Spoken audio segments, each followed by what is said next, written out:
자, 서울구치소에 딱 들어가요. 그러면 검신을 합니다. 첫 번째가. 검신.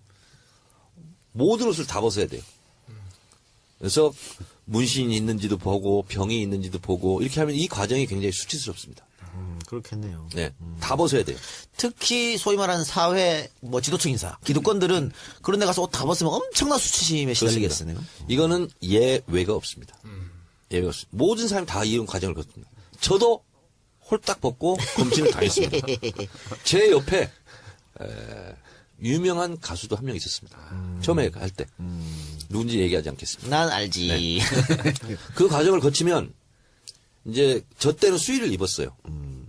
근데 지금도 이제 수의는 입을 거예요. 네네. 외출할 때만 사복을 입을 건가 이거 하는데 수의를 입습니다. 그리고 교도관이 안내를 합니다. 근데 서울구치소는 어디든 처음 가보는 구조잖아요. 굉장히 두려움이 있습니다. 감옥이라는 게 철창 소리 팍팍 나고 어디로 가는지를 몰라요. 분간을 못해. 나는 근데 서울구치소를 2번이나 갔기 때문에 아 이쪽으로 가면 몇 동으로 가는구나. 아 이쪽으로 가면 몇 동으로 가는구나. 그래서 서울구치소는 상, 중, 하 이렇게 있습니다. 그리고 1, 2, 3방이 독방입니다. 그래서 보통 중요한 이렇게 요인들이 가면 보통 독방을 먼저 주는데 저희 같은 경우는 혹시 사고 칠까봐 혼겁방에 며칠간 놓습니다. 심리적 안정을 케어하라고. 그리고 원하면 독방으로 보내주는데 지금 이 최순실 국정농단 사건 이걸로 가는 것은 대부분 다 독방에 이렇게 유치합니다. 검신하는 이유는 그러면 어떻게 되는 거죠? 그러니까 처음에 구치소로 잡혀오면 이게 사람들의 심리가 되게 불안합니다. 그렇기 때문에 아직 그 형이 확정되기 전이지만 극단적인 선택을 할 수도 있거든요. 특히 이제 뭐 고위층 같은 경우에는 무슨 몸을 위해할 수 있는 흉기를 숨겨 온다거나 아니면 약물을 숨겨 온다거나 무슨 학문 같은데 그런 부분들도 있었고요. 그러니까 사실상 그렇게 해서 적발되는 경우들도 있기 때문에 이런 부분을 확인하기 위해서 이렇게 되게 체크하는 경우가 더 많은 걸로 알려지고 있습니다. 아, 그럼 학문까지 다. 학문까지 다 봅니다. 그렇습니다. 왜냐하면 숨겨갈 수 있는 곳은 다 봅니다. 네. 뭐라도 갖고 들어가면 안 돼요. 위험한 거라든가 약이라든가. 그리고 실제로 또, 그 신체 상태, 건강 상태 이런 걸 또 체크해야 되거든요. 왜 갑자기 사고 날 수도 있으니까. 그 영화 보면 왜 옷 다 벗기고 하는데 뭐 약 같은 거 푸락 뿌리잖아요. 실제로 그러나요? 그렇지는 않습니다. 그건 안 합니다. 그리고 이제 구치소로 가면, 1, 2, 3방 독방에 주로 가 있을 거예요. 근데 서울구치소를 다시 했다고 소리를 못 들었거든요. 그럼 제가 갔을 때 88년도에 처음으로 서울구치소 이사 갔는데 의왕시로 1.04평입니다. 1.04평이고 그리고 식구통이라고 있습니다. 문이 있고요. 그다음에 문 옆에 식구통이라고 밥 들어오는 글리밥을 줍니다. 그런 걸 받아서 본인이 먹어야 되는 거예요. 그리고 출입문 그 문 있죠. 그 뒤쪽에 화장실이 이렇게 있습니다. 화장실이 있는데 혼겁방 4방부터 이제 혼겁방이죠. 15방인가 6방까지 있는데 거기는 화장실이 아크릴로 투명 아크릴로 보이게 안에서 보이게 화장실 일 보는 걸. 근데 독방은 그게 안 돼 있습니다. 그래서 그냥 앉아 있어야 돼요. 앉아 있으면 교도관들이 다니면서 봅니다. 그러니까 거기는 따로 이렇게 화장실이 없어요. 그 한쪽으로 물 나오는 데 있고 수돗물 있고 그다음에 무릎 정도 되는 미닫이 문만 있어요. 그러면 거기서 앉아 있으면 눈도 마주치고 다녀요. 그리고 실제로 일을 보면서 교도관하고 대화도 합니다. 요즘 잘 지내. 예, 잘 지내고 있어 이렇게.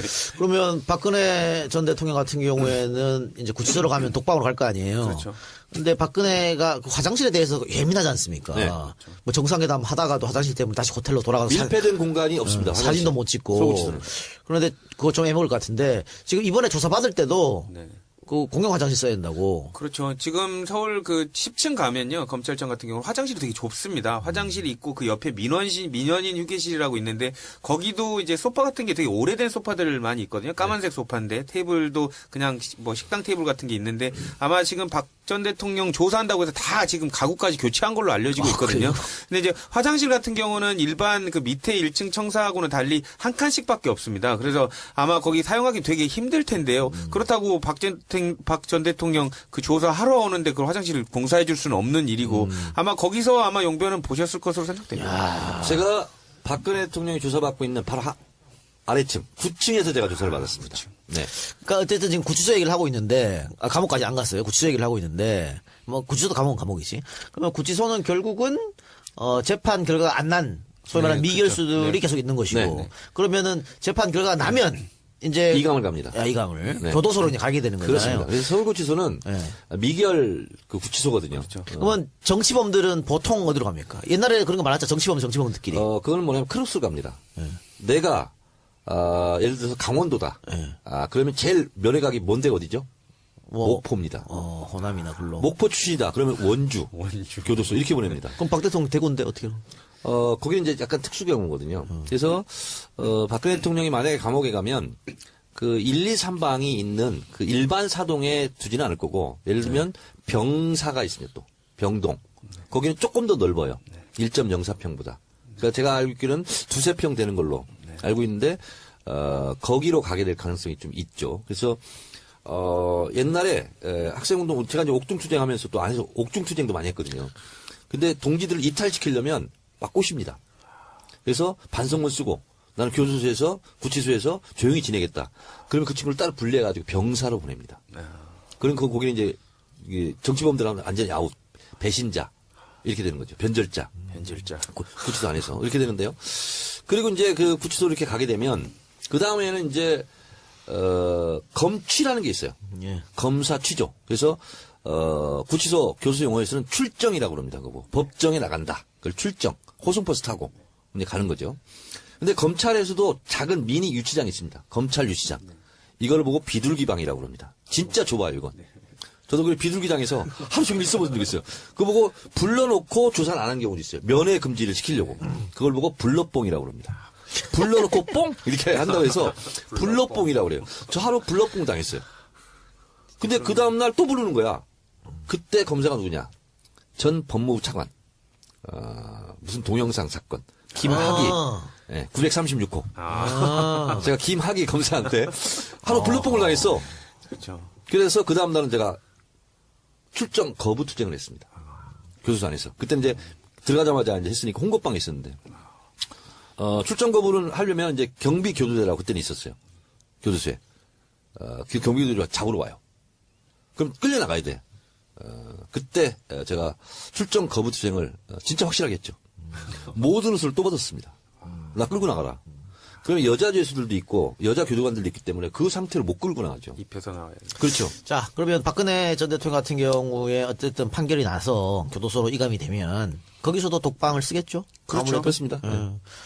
일단 뭐 사고의 가능성도 있고요. 뭐 홍거방을 쓰게 되면은 일단 요주의 인물이 돼버리지 않습니까? 뭐 위해를 다른 사람한테 당할 수도 있고 그렇죠. 그렇기 때문에 아마 이게 뭐 뭐 본인은 외로울 테지만 또 혼자 계신 걸 또 좋아하니까요. 근데 박 전 대통령 여자니까 여자 교도소로 가겠네요. 그렇죠. 그렇죠. 청주?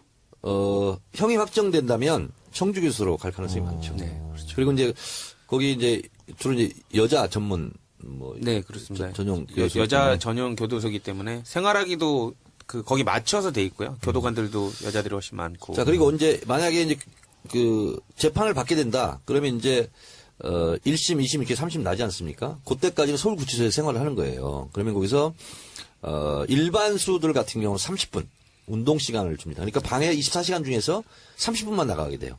그래서 거기는 부채살 모양처럼 돼 있는 원형에 그리고 칸칸이 쳐져 있는 거기서 운동을 합니다.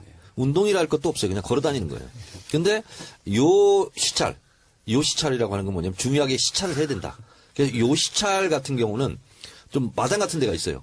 그런 운동장 같은 데. 그런 데 가서 1대1 개호를 합니다. 그건 경호라고 하지 않고 개호. 그래서 1시간 정도 운동을 할 수도 있고 이런 이제 특혜를 누리기도 하는 거죠, 사실은. 그리고 나서 형이 확정되면 이감을 이렇게 갑니다. 이 감옥이라는 곳을 내가 얘기를 하니까 노승일 부장이 굉장히 그윽하게 동경의 눈빛으로 한번 가보고 싶다는 듯이. 아니 저는 궁금한 게요. 최순실은 일반인이잖아요. 민간인 그냥 정말 일반인인데 왜 그 사람은 왜 독방에서 TV까지 다 제공이 되는 근데 방에서 그 있지? 구치소에 가면요, 어떻게 보면 그 사람을 뭐 위해준다, 뭐 이렇게 생각할 수도 있지만, 솔직히 생각을 해보십시오. 거기 계신 분들이 밖의 세상을 다 듣지는 못하지만, 감으로 다 알고 있습니다. 누가 들어온다는 것 정도는. 근데 최순실이 자기 방에 딱 배정되는 순간, 그 방에 장이 있습니다. 가만히 둘까요? 어쨌든 그 사람의 괜히 미운 거죠. 그러니까, 어쨌든 잘 대해주진 않을 거란 말이죠. 위해를 가할 가능성이 많고, 실제로 그 구치소에 있는 사람들이 입이 굉장히 거칩니다. 행동도 그렇죠. 거칠고. 그리고 예를 들면 한 12~13명씩 이제 홍고방에 있는데 첫 번째 가잖아요. 나이하고 불문이야. 무조건 그 교도소 용어로는 뺑기통이라고 그래요. 화장실 그 바로 앞에 있어야 돼. 그리고 이제 한 사람씩 나갈 때마다 승진할 때마다 화장실에서 좀 먼 거리로 자꾸 이동하는 거야. 이렇게. 군대 간물대처럼. 그렇지. 아니 최순실도 이 거칠기는 국가대표급인데. 근데 못 당해요. 그러니까 뭐냐면 최순실 씨가 제일 지금 불편을 겪고 있을 것이 목욕일 거야. 왜냐면 거기는 그 무슨 라카룸처럼 샤워 시설만 있어요. 쭉 돼 있고 공동 목욕에 그리고 일주일에 한 번인가 이렇게 하게 되고 운동하고. 근데 본인은 거기 가면 못 가요. 그러니까 아마 본인이 자기 독방에서 해결을 해야 될 거야. 그러니까 뭐 생수통을 한 번 했다. 근데 따뜻한 물도 안 나오고 겨울에. 그러니까 목욕을 하는데 상당히 어려웠을 겁니다.